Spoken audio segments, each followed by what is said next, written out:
Le streaming audio débute et c'est l'occasion de souhaiter la bienvenue à celles et ceux qui vont nous suivre maintenant jusqu'à 15 heures et qui pourront, je le rappelle, grâce à Charles-Antoine Berthoneau, poser leurs questions avec le hashtag Faudali et réagir aux échanges que nous allons avoir avec nos deux intervenants que j'invite à me rejoindre. Steve Broutin et Patrice Duny pour Rapideul et pour OCAM, l'agence d'urbanisme de Caen Métropole. Messieurs, venez vous installer. Merci à tous les deux de nous avoir rejoints. Alors, Patrice Duny pour Caen Métropole et Steve Broutin pour Rapideul. Voilà, vous êtes tous les deux équipés de micros, vous en avez un, Monsieur Duny. Donc, on va parler de ce commerce de proximité. Les choses ont beaucoup changé, tant du côté des enseignes, que du côté des centres-villes, que du côté des consommateurs ces dernières années, et plus particulièrement ces 10 dernières années, avec évidemment l'avènement du digital. Surtout, vos questions sont les bienvenues à tout moment. On fera passer un micro dans la salle, évidemment. Je vais commencer avec vous, Patrice Duny, pour l'OCAM, l'agence d'urbanisme de Caen Métropole. Soyez le bienvenu sous le soleil du Sud-Ouest. Quand on a préparé le débat, je me suis dit, mais enfin, une agence d'urbanisme pour parler de commerce de proximité. Et en discutant avec vous, ça devient très clair. Vous réfléchissez beaucoup à comment alimenter le centre-ville aux deux sens du terme, à Caen. Oui. Voilà. Oui, ça peut paraître un peu incongru que quelqu'un qui fait de l'urbanisme et de l'aménagement du territoire soit parmi vous aujourd'hui, d'autant qu'il vient de loin, vous avez pu le constater. Mais merci d'avoir convoqué un beau temps, on n'est pas si habitué que ça. Donc vous dire, je regardais tout à l'heure le panneau qui est derrière nous et l'ensemble des petits pictogrammes qui sont au-dessus, quelque part de près ou de loin, les métiers qui sont les nôtres tentent à en traiter. Donc nous, on est des informateurs, je dirais, un système d'information des collectivités territoriales. Et donc notre métier, c'est aussi d'avoir un peu le nez au vent, de faire de la prospective pour savoir comment on va aménager et organiser l'espace. Et il se trouve que les questions agricoles, que les questions alimentaires, que les questions commerciales sont des sujets terriblement importants. Et vous parlez tous de mutation et on est bien d'accord que les choses mutent. Simplement, dans l'aménagement de l'espace, il faut qu'on essaye de prendre un coup d'avance pour ne pas passer à côté du sujet. Croyez-moi, c'est loin d'être simple. C'est très loin d'être simple. Alors, il se trouve qu'à Caen, nous, on est en train de travailler sur ces sujets-là. D'abord parce que le commerce est un sujet important, mais je pense qu'il y a beaucoup de collectivités pour lesquelles le sujet commercial est important. Le problème du commerce de centre-ville, le problème du fort développement du commerce en périphérie, petit commerce versus grande distribution, ce sont des débats que tout le monde connaît. Mais on travaille aussi sur les questions de gouvernance alimentaire, c'est le terme techno que tout le monde utilise. Ça consiste à se dire, jusqu'à présent, on ne se posait pas la question de l'alimentation des villes, et puis les questions de transport, les questions logistiques, l'évolution de la société et l'évolution de l'attente de nos concitoyens font que cette question est en train de se poser. Nos concitoyens, ils demandent une nourriture de qualité, ils demandent une nourriture dont ils connaissent la provenance. Alors pas tous, pas selon les mêmes volumes, mais globalement, on est sur une évolution sociétale qui nous incite, nous, à nous poser la question. Et on travaille avec l'université et la Chambre d'agriculture à Caen sur un programme de recherche qui s'appelle Frugal, alors, au jeu de mots, formes urbaines et gouvernance alimentaire. Et c'est vrai que je dois avouer bien humblement que moi, j'ai découvert le monde des circuits alimentaires, donc les filières agroalimentaires, les filières logistiques qui vont avec, et j'ai découvert combien c'était complexe, combien c'était long, 2, et combien il y avait d'intervenants, 3. Et il est vrai qu'aujourd'hui, pour plein de raisons d'aménagement durable, on ne peut plus se permettre d'avoir des choses aussi compliquées parce que simplement les milieux urbains, les besoins de déplacement à la fois des marchandises et de nos concitoyens font que ça ne passe plus. Donc il va falloir changer aussi sur ces questions-là. Et puis il y a des attentes sociétales de proximité.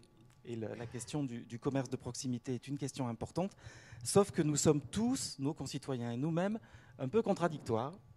C'est-à-dire qu'on veut des choses, mais que quand on nous demande de le pratiquer nous-mêmes, on ne le fait pas. Et qu'on exige de nos concitoyens qu'ils soient plus vertueux que nous ne le serions nous-mêmes. Voilà, quand on a dit tout ça, eh bien, notre métier, mon métier, ça consiste à concilier les contraires. Alors c'est assez passionnant, mais ce n'est pas toujours très simple. C'est d'essayer d'anticiper sur les évolutions de fond et d'être en capacité d'identifier ce qui est de fond et ce qui n'est pas de fond. Et ça, c'est le plus difficile, puisqu'il y a des mouvements qu'on appelle des signaux faibles, qui sont au départ d'un mouvement beaucoup plus puissant, et puis il y a des petites scories dont on pense qu'elles seront l'avenir et qu'elles ne le seront pas. Je vais prendre plusieurs exemples. On fait de la prospective et j'en fais depuis pas mal d'années. On est passé complètement à côté de Blablacar. Alors on voyait bien qu'il y avait une demande de covoiturage. On a essayé de commencer à monter des zones de covoiturage. Et puis Blablacar est arrivé, et puis les jeunes sont partis sur Blablacar, surtout les jeunes au départ. Surtout, les zones de covoiturage n'étaient pas du tout là où on avait prévu qu'elles soient. Deuxième exemple, pour montrer qu'il faut être modeste, on voyait monter le e-commerce il y a quelques années. Alors beaucoup d'experts considéraient que ça allait être quasi exponentiel et que le e-commerce allait atteindre des sommets assez rapidement de 25-30%. On sait aujourd'hui que ce n'est pas du tout le cas. Deuxième chose, personne, mais je vous promets que personne n'aurait parié 1 euro sur le fait qu'on achèterait des chaussures par Internet. L'équipement de la personne, tout le monde disait, alors l'équipement de la personne d'une façon générale et la chaussure en particulier, c'est pas possible, on essaye la chaussure. Sauf qu'il y a un groupe qui a eu ce trait de génie de dire si ça vous va pas, vous renvoyez. Mais honnêtement, en prospective, on n'a pas vu venir Blablacar et on pensait bien que le e-commerce se développerait pour un certain nombre de produits, mais surtout pas pour la chaussure. Le fait est que les faits nous ont donné tort. Donc soyons modestes et attentifs sur ces questions-là. Ces centres-villes, ils vont donc continuer d'évoluer. Un dernier mot avant de venir à M. Broutin pour Rapidel. Quand vous parlez de ces paradoxes du consommateur ou du citoyen, bon, finalement, on est les deux, c'est quoi? Tout simplement, ça veut dire que je veux pouvoir aller chez mon boucher en voiture, mais je ne veux pas qu'il y ait de bouchons. Alors, c'est très compliqué. Je vais peut-être devoir être un tout petit peu plus long. C'est très compliqué parce qu'on a tendance à penser que notre monde était comme le monde d'avant, or il n'est plus comme le monde d'avant. Je vais prendre un exemple, la notion de proximité. Intuitivement, on se dit que la proximité, c'est le commerce de proximité, donc le commerce de centre-ville, centre-bourg, tel qu'on le connaissait quand on était petit, enfin surtout moi. Mais aujourd'hui, quand vous interrogez nos concitoyens, vous leur demandez quels sont les commerces à proximité. Ben, ils vont vous dire l'hypermarché qui est à 10 minutes de chez moi. Et pour eux, il est effectivement à proximité. Donc cette notion de proximité, elle est toute relative et elle dépend de son lieu de résidence. Et y compris pour les circuits alimentaires, imaginez que la proximité veut systématiquement dire la centralité, nous conduit à faire une erreur, me semble-t-il. D'accord, donc on part de là où on habite pour considérer la proximité, pas forcément de là où on travaille, même si on travaille en centre-ville. Même si on travaille en centre-ville. D'accord. Et deuxième chose, et s'agissant particulièrement des commerces alimentaires, les commerces alimentaires sont essentiellement pour clients ce qu'on appelle la chalandise de proximité, les gens qui habitent à côté pour faire court. Donc quand on est en ville, alors quand on parle des grandes villes, mais quand on est en ville, normalement on a une chalandise d'habitants proches qui peuvent venir à pied et qui entretiennent cette clientèle de base des commerces alimentaires.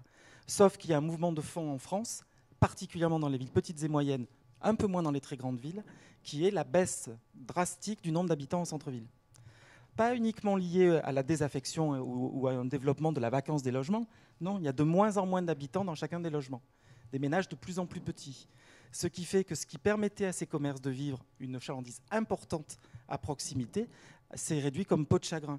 Et c'est pour ça que ces commerces de proximité alimentaire ont du mal à survivre, alors même qu'on est dans un hypercentre commerçant où la chalandise, là, pour le coup, est d'agglomération, voire métropolitaine, et qui va venir acheter des fringues ou des produits culturels ou des produits d'équipement de la maison.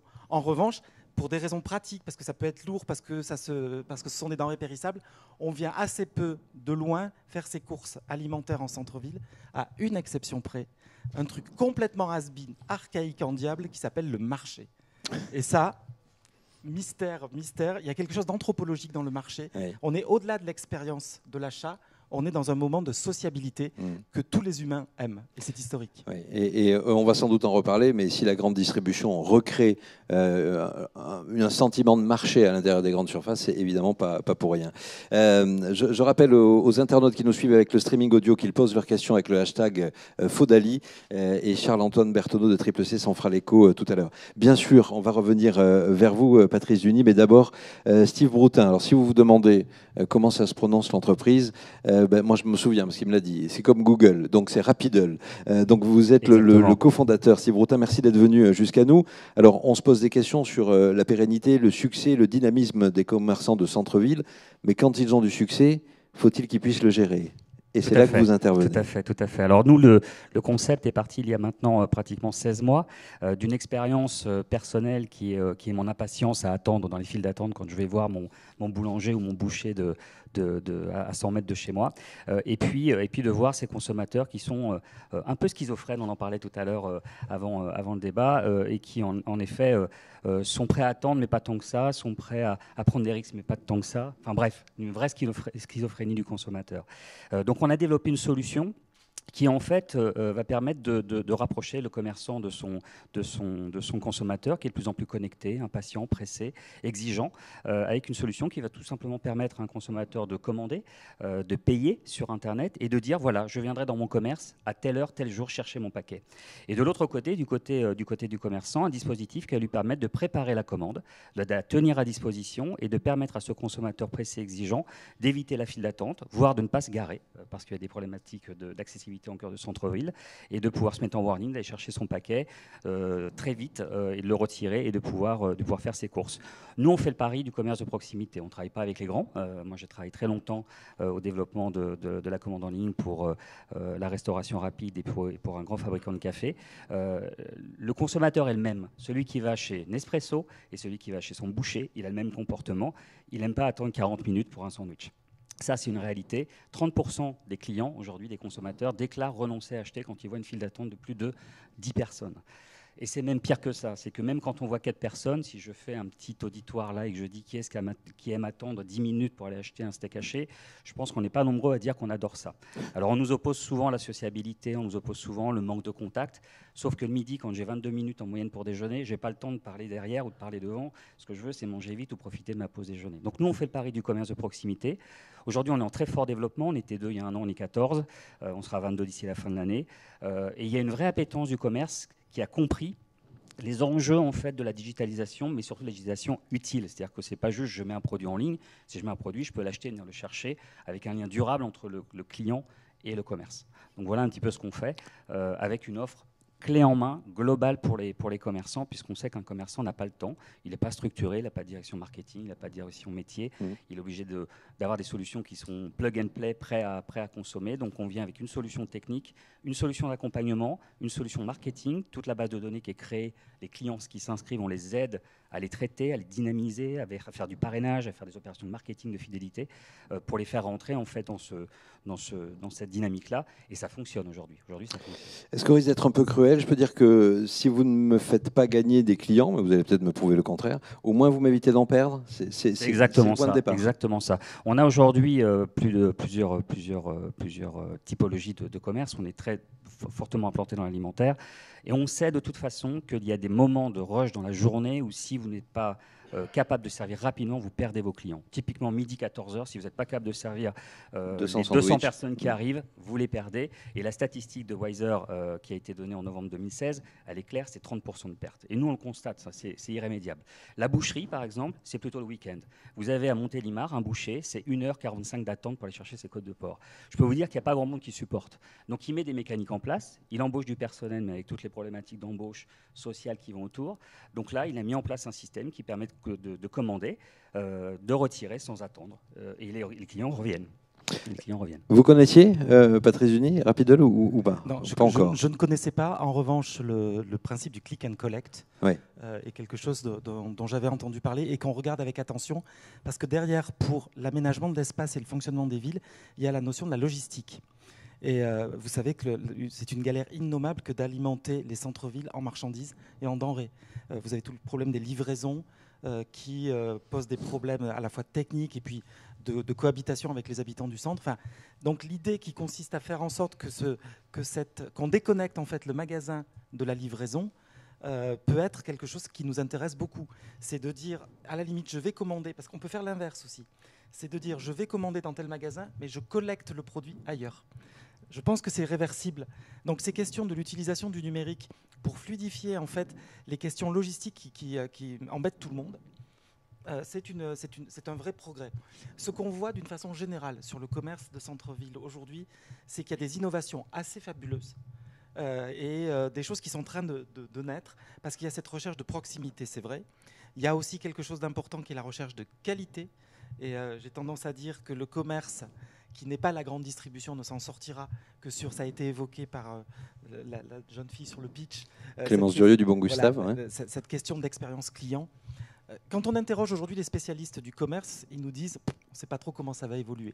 Il y a plusieurs grandes familles.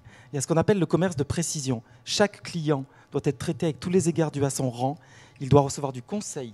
Il doit pouvoir avoir des expériences dans ma boutique. Et là, je reviendrai chez lui parce que je ne trouve ça que chez lui. Vous aurez de l'autre côté le bas prix. Et une partie de nos concitoyens continueront à chercher, quoi qu'il arrive, le prix le plus bas. Et entre deux, il va y avoir un certain nombre d'expériences qui vont marcher, d'autres qui ne marcheront pas.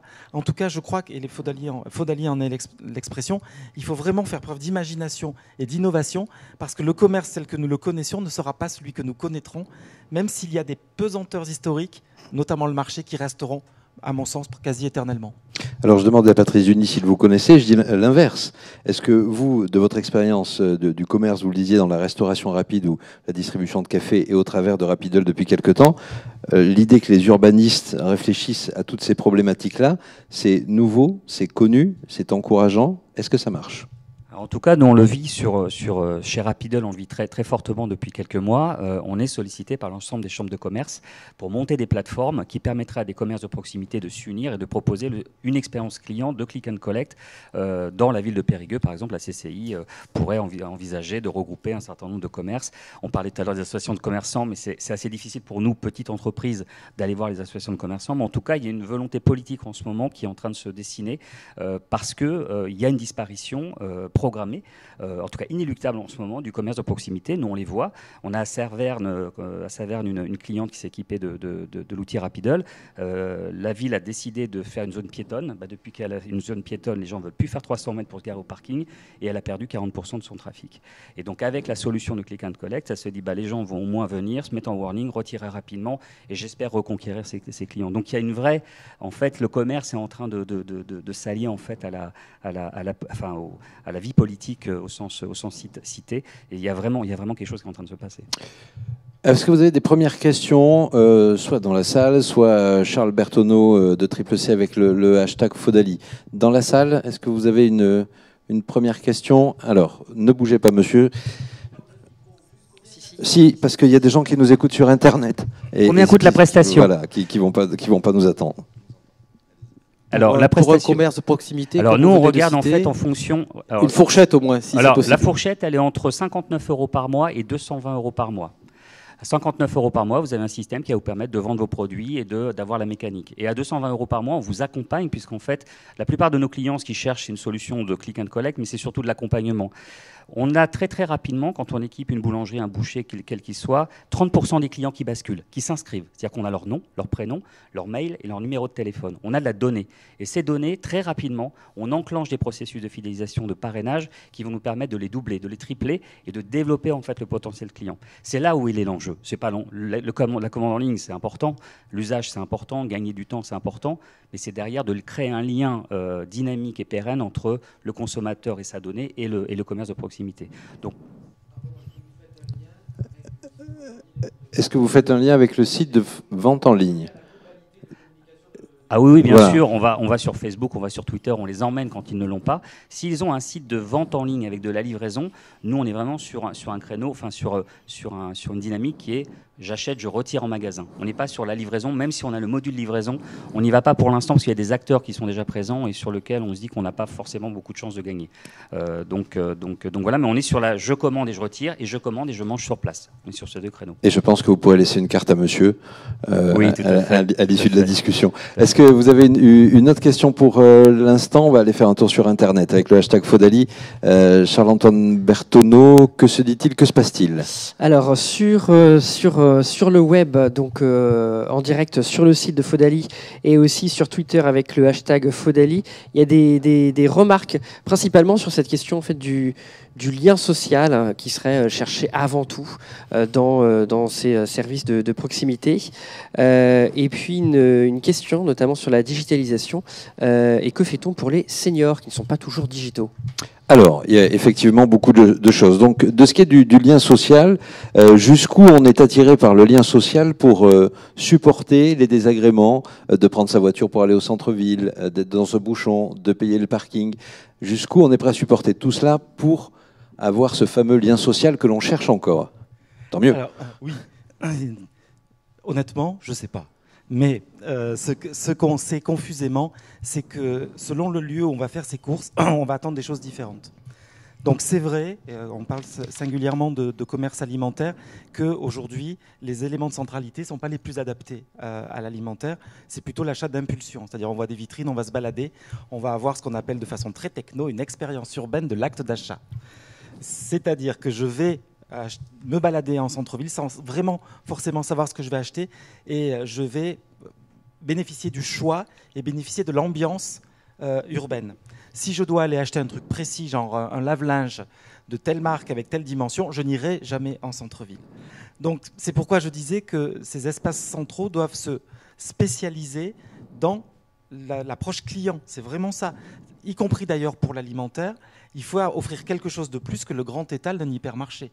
Si on essaye de faire le même produit en centre-ville qu'un hypermarché, alors j'ai peur que ce soit très difficile. Et il y a un autre point que j'ai oublié tout à l'heure, mais qui me paraît fondamental, c'est qu'une partie de l'alimentation de nos concitoyens, de plus en plus, c'est pas ce qu'on fait soi-même, c'est la restauration dans les espaces sympas. Parce que contrairement à ce qu'on croit, la restauration dans les hyper, ça marche pas si bien que ça. C'est vraiment quelque chose de très utilitariste. En revanche, la recherche, et on voit l'ensemble de ces enseignes un peu sophistiquées, que ce soit pour les cafés, que ce soit pour les gâteaux, ça c'est un vrai marché émergent. Et me semble-t-il, nos concitoyens sont beaucoup, alors le midi d'ailleurs, quand ils travaillent, mais aussi à sortir avec les enfants. La restauration à l'extérieur est quelque chose qui croît très fortement et qui est très corrélé avec l'âge. Les seniors, puisque la question nous a été posée, pratiquent très peu ou beaucoup moins ça et se font à manger pour faire court. En revanche, les jeunes familles qui n'ont pas trop envie, qui ont plein d'autres activités, qui font du sport, vont plutôt pratiquer de la restauration, et pas forcément de la restauration de fast-food, mais de la restauration à l'extérieur de chez soi. Et c'est en train, en termes de part de marché de l'alimentaire, de prendre une place de plus en plus importante.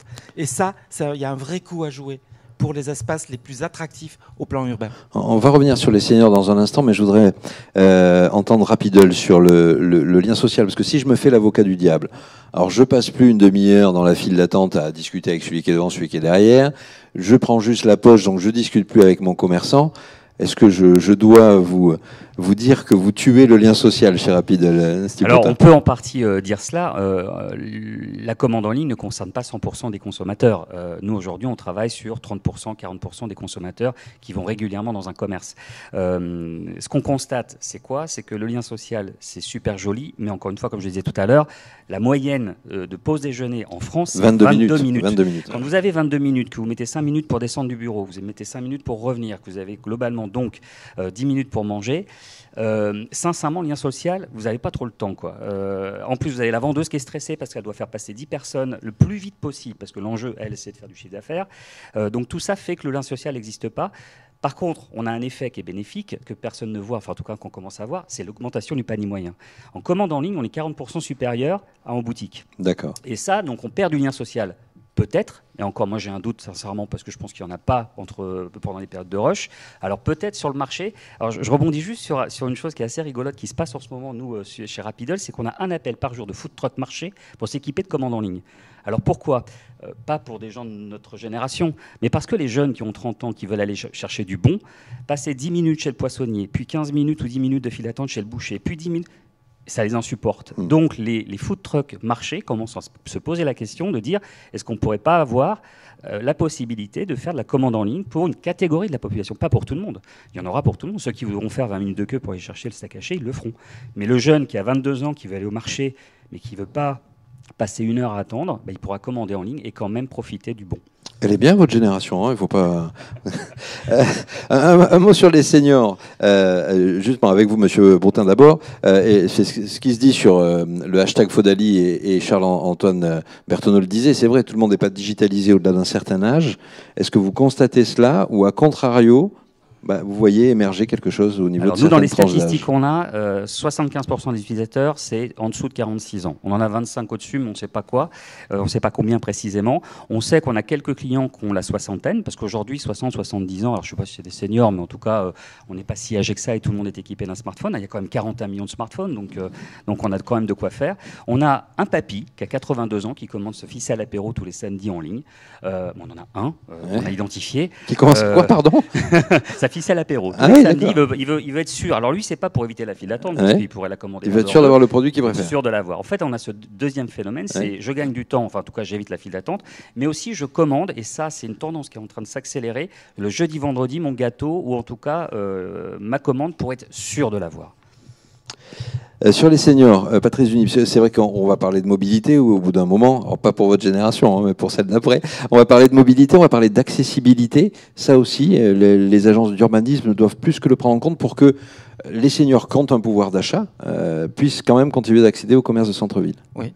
Et d'ailleurs, heureusement que les seniors sont encore en centre-ville, parce que souvent, ils sont une part substantielle de la clientèle.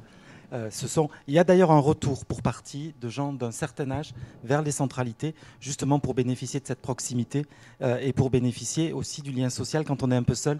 Le fait d'avoir du monde autour quand on descend dans la rue, c'est quand même toujours intéressant. Mais au-delà des seniors, les catégories de la population française sont très diverses aujourd'hui. Il n'y a pas que les seniors qui ont difficulté d'accès au numérique, et tous les seniors n'ont pas de difficulté d'accès au numérique. Oui. Et d'ailleurs, on disait il y a quelques années, heureusement que le vieillissement s'accompagne du vieillissement en bonne santé. Et c'est vrai qu'aujourd'hui, quand on parle de gens de 70 ans, on n'a pas affaire à des gens qui sont complètement des cathis, loin s'en faut. Maintenant, c'est à partir de entre 85 et 90 ans qu'on a les seniors tels qu'on les imagine et qui ne sont pas du tout dans le numérique.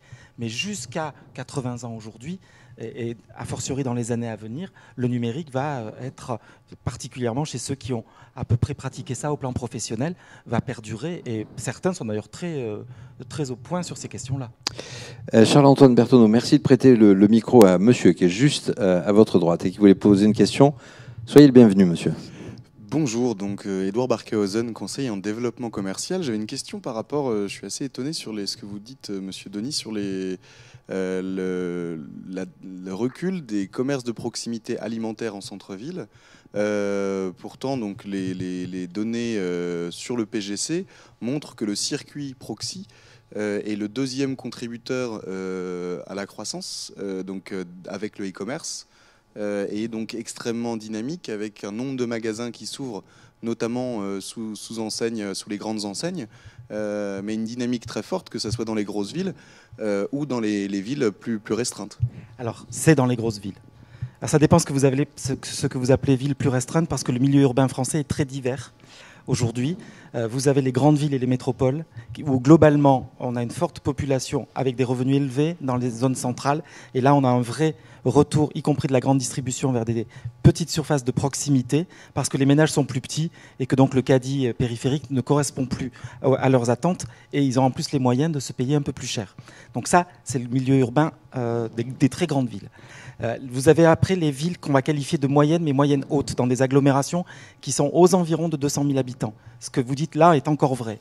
En revanche, quand on descend en dessous et qu'on est dans des territoires qui n'ont pas de vocation touristique, parce que la vocation touristique vient un peu perturber aussi le jeu, alors là, le commerce en général et le commerce alimentaire en particulier commencent à souffrir considérablement, d'autant plus que la périurbanisation est développée dans la ville en question. On a un vrai problème dans les villes petites et moyennes qui constituent l'armature en France aujourd'hui, et il n'y a pas de secret. Hein. Vous prenez les villes, vous regardez la carte électorale du deuxième tour des élections présidentielles, vous regardez les villes petites et moyennes qui sont dedans, c'est de celle-là dont je suis en train de vous parler. Voilà, réponse à votre question, monsieur. Est-ce que vous avez une autre question ? Oui, alors madame, on va vous amener... bougez pas, je vais venir... ouais, voilà. Hop. Merci. Donc voilà, et merci pour le streaming audio de bien vouloir vous présenter. Bonjour madame. Bonjour, Sylvie Labalte, conseil en développement marketing. C'est pas tant une question qu'une forme de perplexité. C'est en vous écoutant parler de commerce de proximité, mais aussi de cohérence entre une certaine volonté politique et une dynamique d'entrepreneur. Ça m'a fait paradoxalement penser à Barcelone, qui est quand même une assez grande métropole, relativement dynamique. Et il y a un truc qui m'a hyper frappé, c'est que de découvrir qu'il y a plus de 40 marchés municipaux ouverts tous les jours. Donc des marchés alimentaires, un commerce alimentaire évidemment. Donc là, on est loin du numérique. Mais en même temps, est-ce que on parle de choses aujourd'hui qui sont typiquement françaises, qu'on ne retrouve pas par exemple à Barcelone, ou est-ce que le commerce de proximité pourrait pas être le renouveau des marchés, puisque vous disiez que c'était un petit peu quelque chose d'étonnant. Enfin bon voilà, donc c'est pas tant une question un partage de perplexité. Y a-t-il une problématique franco-française? Alors, Monsieur Duny, pour commencer. Oui, incontestablement. Oui. Si vous voulez, l'organisation du commerce est le parfait reflet de l'organisation territoriale large. À partir du moment où les villes méditerranéennes en particulier sont des villes denses, avec une vraie habitude d'habiter en zone centrale, collective, et avec une vie dans la rue parce qu'il fait chaud. Et donc, on a une bien moindre périurbanisation que chez nous. C'est le cas en Espagne, c'est le cas en Italie. On est quand même les plus périurbains des Européens, avec peut-être un peu les Britanniques. Et donc, le commerce, qui est quand même fait pour capter des clients et se mettre sur les flux, c'est ça le commerce, il s'est adapté chez nous à la nouvelle configuration spatiale avec une partie substantielle de la population qui habite en dehors des villes. D'où le commerce périphérique, d'une part, mais d'où aussi ces espèces de commerces qui commencent à sortir des villes et qui sont au bord des routes. On voit tout à fait ça dans les milieux ruraux, où les commerces de village sont sortis du village, ils sont allés se mettre le long de la route départementale ou nationale. C'est bien une adaptation à notre organisation territoriale. Et dans les pays méditerranéens, on a un mode encore différent du nôtre. Retenez bien que l'organisation de l'espace va générer le commerce, et non l'inverse. Et qu'on a une spécificité française en la matière qui est assez marquée. Monsieur Broutin, sur cette remarque barcelonaise. Barcelonaise, alors moi ce que je peux dire par rapport au commerce de proximité, en tout cas la commande en ligne et la digitalisation, c'est que la demande, elle est européenne, elle est vraiment plus marquée sur les pays du Nord, ça c'est une certitude, mais il y a une demande assez forte sur l'Italie et sur l'Espagne. C'est-à-dire que le consommateur digital, en tout cas connecté, il est européen, voire international, il est plus seulement français. Et je pense que demain, en tout cas on le voit aux États-Unis, le click and collect est très très répandu, ça fonctionne très très fort, ça arrive chez nous parce que c'est la logique des choses. Enfin, moi, en tout cas, c'est ma conviction. C'est quoi la tendance lourde? C'est météo sensible? C'est-à-dire plus on est dans le nord, plus on reste chez soi, on est digitalisé, etc., etc. Plus on est dans le sud, à Barcelone, plus il y a de marché, plus on vit dans la rue. C'est juste ça? Non. Non, parce que le marché, en regardant bien en France, dans les milieux urbains denses, des marchés, il y en a partout en France. Alors c'est quelque chose qu'on ne regarde pas trop. Il n'y en a pas autant que ce que dit Madame à Barcelone quand même. Mais je pense à une ville comme Lyon, il y a au moins un marché par jour à Lyon, dans des différents quartiers. À Paris également, il y a énormément de marchés et ça marche très bien. Et d'ailleurs, sur les questions de circuit court, souvent le marché, c'est le fer de lance du circuit court. C'est par là que commencent à rentrer des producteurs dans les milieux urbains. Non, le marché, c'est quelque chose qui continue à très bien fonctionner, pour ne pas faire de répétition. En revanche, là où on a beaucoup de mal à implanter du marché, c'est dans les espaces périurbains, qui sont les cités dortoirs, non, les villages dortoirs, où les gens ne sont pas là, en fait, quand on organise un marché. Mais autrement, c'est une forme de commerce qui, aussi en France, sous réserve qu'on les cherche, il y en a beaucoup. Et il ne marche pas si mal que ça. Une autre question? Le hashtag Fodali, Charles-Antoine Berthonaud, des questions qui arrivent ou pas encore? Oui, voilà, vous récupérez le micro. Dans le milieu rural, va-t-on revoir apparaître des boulangers ou bouchers itinérants? Donc on change là, on sort un petit peu complètement de la ville, sur ces autres formes de commerce. Mais c'est très bien cette question. La ruralité. C'est vrai qu'on a beaucoup parlé de la ville, or on parle de commerce de proximité. Et on a fait peut-être une corrélation un peu piégeuse, mais qui est effectivement l'internaute, et je l'en remercie, fait bien de nous le rappeler. Est-ce que demain, finalement, à force d'être périurbain, on va peut-être redevenir des ruraux et donc retrouver cette dynamique commerciale que ont connue, pas votre génération, mais celle peut-être de nos grands-parents. Non, dans les milieux proprement ruraux, c'est-à-dire ceux qui sont en dehors de l'influence d'une grande ville sur les migrations domicile-travail, d'abord le commerce de proximité résiste mieux. au motif qu'il y a quand même relativement moins de concurrence avec la grande distribution. Donc on retrouve encore dans les villages qui ont une taille pourtant plus petite, dès lors qu'ils ont un petit rôle de centralité avec le collège ou des choses comme ça, on retrouve un vrai équipement commercial. Alors il y a des exemples de distribution avec des petits camions dans des espaces ruraux. Ça existe encore. Je ne sais pas si le numérique peut l'accélérer, probablement. En tout cas, c'est un mode commercial qui a existé et qui existe encore, qui probablement pourrait, via le numérique, alors là pour le coup, se développer encore plus, parce qu'il ne s'agit ni plus ni moins que d'avoir ensuite un système de livraison avec des horaires. Steve Broutin, là-dessus. Ça gênait une problématique qui est liée en fait à la logistique de la livraison. On a, nous, de la demande qui commence à arriver du commerce de proximité rural, périurbain.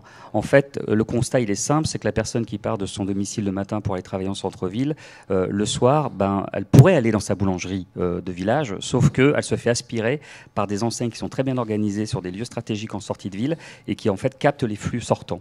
Le numérique, qu'est-ce qu'il va pouvoir permettre ? Il va pouvoir permettre d'envoyer une alerte à 14h et de dire à un consommateur, est-ce que tu as pensé à commander ta baguette chez ton boulanger préféré ? Non, hop, en un clic, je commande et ma baguette, elle m'attend quand j'arrive dans mon village. Et ça, il y a des réflexions assez fortes de la part de meuniers, de grands meuniers qui se disent, qui vendent de la farine, donc qui voient le quintal, en tout cas la quantité diminuer, de dire, voilà, on va créer des systèmes qui vont permettre de rappeler au consommateur qu'il peut consommer dans son village avec un système tout simplement très pratique. Donc on est en train d'y revenir. Il y a vraiment quelque chose qui est en train de se passer aussi dans le cadre de la mutation dont on parlait ensemble tout à l'heure. Chérie ne prend pas le pain, la boulangerie est à 50 mètres de la maison, c'est ça ? C'est surtout, on m'alerte et on me rappelle que mon boulanger de proximité, parce qu'on est tous attachés à notre commerce de proximité, mais quand il s'agit en fait d'arriver à 19h et de ne pas être sûr que la baguette va être prête, on ne prend pas le risque, on s'arrête éventuellement chez le Franprix, alors, je ne vais pas donner de marque, mais dans la grande distribution, alors qu'on pourrait faire travailler son commerce. Mais on a aussi la crainte de ne pas avoir le produit disponible. Et il nous est tous arrivé d'arriver à 19h15 et de ne pas avoir la baguette qu'on souhaitait parce que, problématique de productivité, le boulanger qui fait un petit peu attention à sa production, donc qui ne produit pas trop parce qu'il ne veut pas avoir de perte. Donc voilà, donc c'est une vraie contrainte. Donc le numérique va aider à ça quand même malgré tout. Alors je vais changer un tout petit peu l'intitulé du coup. Pour vous deux messieurs, le commerce de proximité, son avenir est-il dans les centres-villes, dans les zones rurales, dans le périurbain justement pour être entre les deux et capter le plus de flux, puisque vous nous disiez tout à l'heure que c'était les flux qui attiraient le commerce et pas l'inverse? Alors, l'avenir de ce commerce de proximité, je le mets où finalement? L'avenir de ce commerce de proximité, il sera, comme son nom l'indique, à proximité des habitants. Si les habitants sont dans les zones centrales, il sera dans le centre. Le fait est que s'ils sont à la périphérie, il sera aussi à la périphérie. Et un des enjeux, c'est d'apporter des produits de qualité dans une distance pas trop longue, qui ne nécessite pas de transport carboné trop pour aller faire ses courses. Parce que si le principe, c'est d'être à proximité des habitants, mais à 10 km en voiture, ce n'est pas forcément une bonne idée. Donc, ça veut dire, qu'est-ce qu'on est en train de se dire là? C'est qu'il faut organiser ce qu'on appelle du regroupement, ce qu'on appelle des pôles commerciaux, mais y compris dans les espaces périurbains ou ruraux. C'est le principe de concentrer pour avoir une offre suffisante et avoir une chalandise suffisante aussi pour que ça fonctionne. Principe de polarisation qui est plus facile à dire qu'à faire et qui probablement doit aller de pair avec aussi les autres politiques publiques, notamment les politiques de services publics. C'est bien sûr qu'on va être à côté de ces fameuses maisons de services publics, à côté des maisons de santé. S'il y a des lieux vers lesquels les gens convergent, alors commerce il y aura là, et alors tous ces principes d'outils numériques permettront d'avoir une certaine fluidité et de permettre une proximité pas trop carbonée. En tout cas, c'est le but de la manœuvre. Mais ils n'éviteront pas, enfin le digital n'évitera pas ces réalités bien réelles. C'est vraiment l'enjeu, il est vraiment, comme disait Patrice, c'est la proximité. Nous, quand on a créé en fait Rapidoll, on nous disait Paris, Paris, Paris, Paris.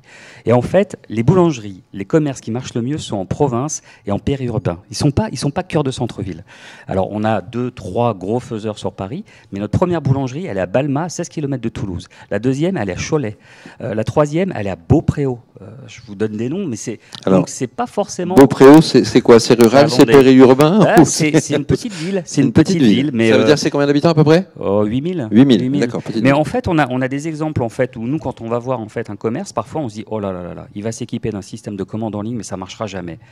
Le commerçant qui connaît en fait ses clients dit mais si vous inquiétez pas, moi ça va marcher, ça va marcher. Et souvent on est un peu réfractaire parce qu'on se dit s'il achète la solution et que derrière ça marche pas, on va se prendre des coups de fusil. Et souvent il le sait et ça marche et parfois dans les endroits où on s'y attend pas du tout, mais c'est la proximité l'essentiel en fait. C'est vraiment la proximité. Une autre question. Alors monsieur, comme je voulais vérifier voilà qu'il n'y ait pas une autre question avant comme. Dites-moi, vous rebondissez sur... Je rebondis sur le sujet du commerce de proximité en renouveau. On entend parler du désamour des gros hypermarchés et justement cette zone à la sortie des villes et des très grandes surfaces. Là. Est-ce que justement dans la recherche du consommateur, dans ce développement des commerces de proximité dans les grosses agglomérations, est-ce qu'il n'y a pas aussi une recherche de lien social, on parlait de lien social tout à l'heure, et de services, de pouvoir finalement rapidement faire pas uniquement des courses de dépanne, mais régulièrement, plusieurs fois par semaine, des petits paniers avec un lien social avec son épicier. Alors c'est ce que j'évoquais tout à l'heure. Là, on a un mouvement sociétal de fond qui est la baisse de la taille des ménages. D'accord ? Baisse qui s'explique par plein de raisons, vieillissement de la population, séparation familiale, la famille ricorée. Donc les parents. Oui, c'est vrai. Non, mais l'image est. Oui, non, je vois très bien la table, effectivement, avec l'ami du petit déjeuner. Voilà. C'est vrai. Cette famille-là, qui était celle sur laquelle est basé le principe de l'hypermarché. D'accord ? On fait les grosses courses parce qu'on est relativement nombreux à la maison, donc à tant qu'à aller prendre les packs de lait, les trucs comme ça, c'est pondéreux. C'est un peu galère, mais quand on est un ménage de 1 ou 2 personnes, c'est plus du tout la même chose. D'abord, vous n'allez pas acheter des litres d'huile, ça vous en avez pour 2 ans avec un litre d'huile. Enfin, ce type de choses-là. Donc, forcément, la distribution est en train de s'adapter à cette nouvelle composition sociologique. L'hypermarché ne va pas disparaître, mais il va être moins dominant qu'il ne l'était. Alors là où les systèmes numériques fonctionnent très bien, c'est pour les courses dont on a besoin. Hein, quand on est dans la satisfaction des besoins. Quand on passe dans l'envie, c'est autre chose.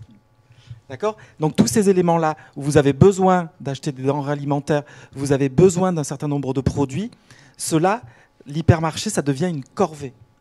Okay ? Donc et particulièrement les jeunes, n'ont plus envie. D'abord, ils n'ont pas besoin de pousser un caddie parce qu'ils prennent trop, mais ils n'ont plus envie de ça. Donc pour ces éléments-là, il y a un vrai retour à la proximité et tous les systèmes qui permettent de la favoriser, de l'organiser, y compris au sens du développement durable, me paraissent bienvenus. En revanche, pour l'envie, c'est-à-dire l'achat plaisir, là, il faut qu'on trouve des espaces, et c'est là-dessus que se bat aussi la grande distribution, en essayant de recréer des ambiances. C'est de se dire, je vais essayer de capter la chalandise plaisir, et c'est là qu'il y a un vrai travail à faire pour que les espaces de centralité retrouvent ce qui est leur vocation première, l'achat plaisir, parce qu'ils ont ce que la grande distribution n'offrira pas, ou en tout cas aura du mal à offrir. Je pense à Val d'Europe, je ne sais pas si vous connaissez Val d'Europe, c'est du Disneyland commercial. On essaie de recréer un espace d'urbanité, mais ça n'est pas la ville. Sur cette disparition de la famille ricorée, c'est le cas aussi sur le digital, oui, chez Rapidol, vous le constatez ? On le constate, et en effet, Patrice a complètement raison. En fait, il faut que ce soit utile. Pour le numérique, s'il est utile, il est utilisé. Mais quand on est dans un achat plaisir, nous on réfléchit au développement d'autres secteurs. Je regardais avec attention tout à l'heure le dénicheur de vin. On a des demandes de cavistes qui nous disent voilà, j'aimerais bien avoir ce genre de choses. Je suis pas convaincu parce qu'en fait, à un moment donné, il faut une relation assez forte avec éventuellement le caviste. Il faut un peu de conseil. Bon, acheter un sandwich jambon beurre, sincèrement, le conseil il est relativement limité. Donc voilà. Quoique, on peut peut-être avoir différentes qualités de jambon et de beurre, mais globalement, ça, je vous confirme, ouais. Voilà, tout à fait. Et donc, pareil, on a beaucoup sollicité en ce moment par les pharmacies qui, pour la parapharmacie, développer la parapharmacie, se posent la question du click and collect en cœur de centre-ville. Pourquoi pas si c'est un produit que je connais, c'est facile, je peux aller vite. Mais voilà, il faut que ce soit vraiment utile. Charles-Antoine Bertoneau, Triple C et le hashtag Fodali. Des réactions, ça réagit sans doute un petit peu dans la salle, mais aussi au-delà des frontières du théâtre de Périgueux. Une question sur un lien, oui voilà, quand on voit la Poste proposer des services de proximité grâce à son réseau de facteurs, peut-on imaginer qu'elle aille encore plus loin ? Oui, c'est-à-dire que qui demain va faire ce fameux dernier kilomètre, hein? Je crois que c'est peut-être plus une question de logistique aussi. On a des réponses là-dessus? Oui, oui, bien sûr qu'ils vont le proposer. Tous ceux qui ont des réseaux de distribution structurés, organisés, ont tout intérêt à faire ça. On évoquait avec un voyageur avec qui j'étais ce matin le fait que la Poste, certains sont en train, y compris, de leur sous-traiter le traitement de leurs parents, en disant je vais payer la Poste pour qu'ils aillent voir si ma vieille mère ou mon vieux père va bien, ce qui globalement pose problème. Ce qu'on est en train de se dire depuis tout à l'heure, c'est que tout ce qui est contrainte sur le temps que nous avons devient insupportable à nos concitoyens. D'abord parce que c'est vrai qu'on passe beaucoup de temps à beaucoup de choses et que tout ce qui est contrainte nous ennuie profondément. Et effectivement, Steve a raison de le souligner, dès que le web apporte un gain de temps et permet de ne pas perdre de temps à des choses qui nous ennuient, alors très vite, le modèle économique se trouve. En revanche, quand le web commence à attaquer notre plaisir, là, ça ne marche pas. C'est pourquoi le marché, ce truc que je disais archaïque tout à l'heure, continue à fonctionner, parce qu'on ne va pas au marché faire des courses, pas seulement faire des courses. Voilà, on va dans quelque chose qui est une sortie. C'est une sortie un peu urbaine, pas tout à fait. Enfin, c'est un autre. On va voir les bonimenteurs. On va avoir une expérience marché. C'est ça que vont chercher les gens, même s'ils n'achètent pas forcément beaucoup de choses. En revanche, quand on est contraint, alors là, si le numérique peut se substituer à nous, je pense qu'il y a beaucoup de nos concitoyens qui suivront. Est-ce que demain, je vais commander mon croissant sur Rapideul et c'est mon facteur qui va me l'amener? On a eu la question quand on s'est lancé. En fait, les gens ne comprenaient pas. En fait, ils se disaient mais je commande, mais ma baguette, elle va être assise. Ouais. Non, vous allez la chercher, donc elle sera fraîche quand vous allez la retirer. Alors nous, on a un positionnement qui est très clair. C'est je commande et je retire. On n'est pas dans la livraison pour l'instant, même si on a des appels du pied de certains opérateurs logisticiens qui nous disent mais pourriez aller vers la livraison. Ouais. On essaye de maintenir ça parce qu'on privilégie quand même le commerce de proximité. Puis ça peut générer plein de contraintes logistiques et comment dire de fonctionnement dans un commerce s'il doit faire de la livraison. Le e-commerce n'a pas vraiment beaucoup ne fonctionne pas vraiment beaucoup. Le e-commerce, je vends par internet et je livre quand on a un commerce avec soi-même son point de vente. Sa boutique. C'est pas forcément vraiment développé. Moi, j'ai un doute là-dessus, mais bon, pourquoi pas. En tout cas, ils y viennent tous.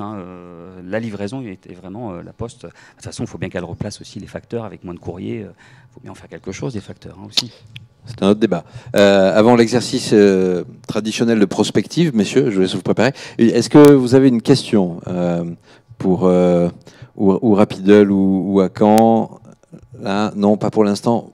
Qu'est-ce que j'aurai demain comme commerce de proximité et comment je dois la penser, cette proximité? Est-ce que je la pense en termes de kilomètres, de temps, d'accessibilité? Parce que les trois peuvent être très différents les uns des autres. Pour vous, demain, la proximité, c'est quoi? Parce que finalement, au bout d'une heure, moi, je crois que la solution, elle est là. C'est être à proximité de ceux qui peuvent acheter mes produits. Alors, il y a la bonne réponse, c'est le temps. 2, mais peut-être même avant, la praticité. Et c'est, y compris pour nous, ça nous interroge dans l'organisation de l'espace pour permettre ce click and collect. C'est-à-dire faire en sorte qu'on ne soit pas à 300 mètres, mais à quelques mètres, peut-être un peu en retrait, mais pas si loin que ça. Donc en termes d'organisation, il faudra aussi que l'aménagement de l'espace s'adapte à ces nouvelles pratiques. Mais les gens vont raisonner en temps, vont raisonner en praticité, vont raisonner en coût. Très clairement, il faut que le produit soit malgré tout raisonnable. Et il y a un autre élément qui est à prendre en compte aussi, qui est cette espèce de modernité durable. Il faudra arriver à démontrer que ça ne nuit pas trop à la planète, parce que c'est aussi une motivation importante, particulièrement chez les jeunes. Chez Rapideul, la proximité au-delà du centre-ville, donc ça on a bien vu, qu'il fallait déconnecter ces deux occurrences. Comment vous l'imaginez pour vous, vos clients, ceux qui vont utiliser le système, la proximité, c'est vraiment le lieu d'achat, c'est peut-être du tout le lieu de consommation. Ouais, c'est la proximité. Alors la praticité, je suis à 3000% d'accord, c'est vraiment ça qu'on constate. Et en fait, il y a un enjeu fort derrière tout ça, c'est que tout le monde n'achètera pas sur Internet et ne fera pas du click and collect derrière. Nous, c'est ce qu'on explique à nos consommateurs, à nos clients, qui parfois voient dans le click and collect un peu la magie d'Internet en se disant demain, je vais m'équiper d'un système de commande en ligne, je vais avoir plus 40% de clients. Ça, c'est complètement faux. S'il arrive à basculer 30% de sa clientèle sur du click and collect, il va pouvoir en fait réintégrer 30% de consommateurs en plus. Et souvent, la déperdition des clients qu'ils ont, c'est lié à la file d'attente ou à autre chose. Et donc déjà, travaillons sur les clients qui ne viennent plus ou qui viennent. Donc là, il y a vraiment un enjeu fort, mais ce ne sera pas tout le monde. De toute façon, il ne faut pas se leurrer. Et puis on ne passe pas du vice à la vertu ou du côté obscur de la force. Nous sommes tous, en tout cas une grande partie, des clients sur le web, des clients qui parfois ont le temps et acceptent de faire la queue, puis des fois on ne veut pas. Parfois on va dans des hyper, que celui qui n'est jamais dans un hyper lève la main. Parfois, on veut aller en centre-ville ou dans des choses comme ça. C'est que le client de base, il est tout à la fois. Ce qu'il faut, c'est répondre à son aspiration au moment où il a cette aspiration. Et c'est pour ça que c'est compliqué, mais c'est pour ça aussi que l'innovation permet de répondre à des besoins qui aujourd'hui ne sont pas couverts. Et que le numérique va probablement nous aider à mieux organiser tout ça, parce qu'il y avait des choses qui n'étaient pas possibles et qui le deviennent, y compris pour aller dans le bon sens d'un maintien d'une certaine sociabilité, parce que parfois le numérique peut générer un déplacement qui lui-même va créer des choses qu'on n'attendait pas. Donc voilà, en termes prospectifs, on ne va pas passer du noir au blanc ou on ne va pas changer de monde. Simplement, il y a des choses qui vont prendre le pas sur d'autres. Et de toute façon, mais ça, c'est pas une conclusion, mais c'est comme ça, nous aurons le commerce que nous pratiquerons tous collectivement et chacun individuellement. Et restez surtout du côté clair de la force. Hein. Ne déglissez pas, vous savez que ça se termine mal. Mesdames, Messieurs, merci aux internautes qui nous ont suivis avec le streaming audio. Je rappelle que le site Faudali sera enrichi, faudali.com, avec les verbatims de tous les échanges que vous avez depuis hier matin et jusqu'en fin d'après-midi. Merci à Charles-Antoine Berthonneau pour Triple C de s'être fait le porte-parole des internautes qui ont bien voulu nous interroger. Bravo! Et merci à Steve Broutin et Patrice Duny pour Rapidol. Merci à vous. Merci, ouais. Et donc l'agglomération de Caen, la métropole de Caen. Remise des prix de l'appel à projet national à 15h30. Vous savez que ce sera bientôt la fin de cette 3e édition de Faudali. Et à 16h, la conférence de clôture dans la grande salle. Mesdames, Messieurs, merci de votre attention, de votre participation et bonne suite à vous.